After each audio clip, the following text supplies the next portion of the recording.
Joe Biden caused quite a stir with what he did the other day. Take a look at this from NPR. President Biden on Saturday declared the mass slaughter of Armenians at the hands of Ottoman Turks more than a century ago a genocide, bucking pressure from Turkey's government as well as decades of precedent to describe the atrocity as one that was ethnically motivated. Quote, "Each year on this day, we remember the lives of all those who died in the Ottoman-era Armenian Genocide and recommit ourselves to preventing such an atrocity from ever again occurring," Biden said in a statement. "Let us renew our shared resolve to prevent future atrocities from occurring anywhere in the world," the president said, "and let us pursue healing and reconciliation for all the people of the world. The American people honor all those Armenians who perished in the genocide that began 106 years ago today," he concluded. The government of Turkey said Biden's step would open a deep wound that undermines our mutual trust and friendship. The Armenian National Committee of America said the president's declaration has ended a century-long era of American complicity in Turkey's denials. So, one of the things that Biden actually had to do after this announcement, or maybe just before it, is that they shut down some U.S. embassies in Turkey, fearing that there would be a violent backlash. And you have, a lot of high-level officials in Turkey issuing statements basically denouncing Biden for saying this.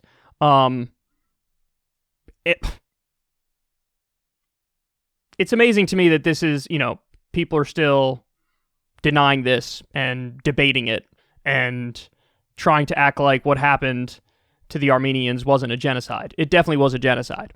So Biden deserves credit for being the first U.S. president to officially recognize it. But I mean, what a low bar we've set up, It's like, the idea is this: hey, if you're our ally, we'll overlook any of your wrongdoings because you're in the club, and so we look out for you. And this is a little bit of a break from that. But I'm sure there are politics that play into this as well.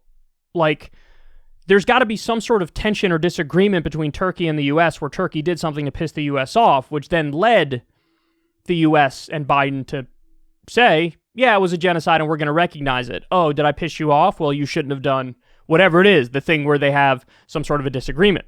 So, but I mean, I give him credit, but they also say apparently Ronald Reagan accidentally called it a genocide when he was president, which is kind of hilarious. It's like they didn't officially recognize it, but in a speech he said it was a genocide, and I'm curious what happened back then when that happened.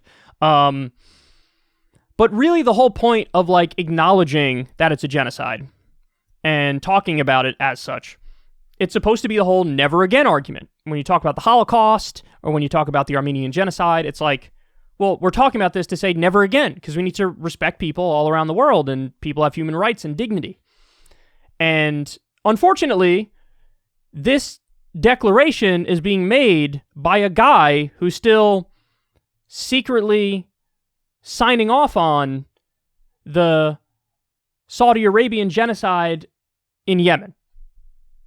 Now, I don't know if you remember this from a few months ago, but you had Joe Biden say, oh, we're going to stop helping Saudi Arabia with their offensive bombing missions in Yemen. But then come to find out, they say, oh, we're going to keep doing the defensive ones. But then obviously what's going to happen is everything will be defined as defensive, and the U.S. will just continue aiding the bombing and the blockade, the embargo, the starvation of people in Yemen. I mean, we've seen, this is a rare area where CNN actually did some fantastic work. We've seen the children in the hospitals, these malnourished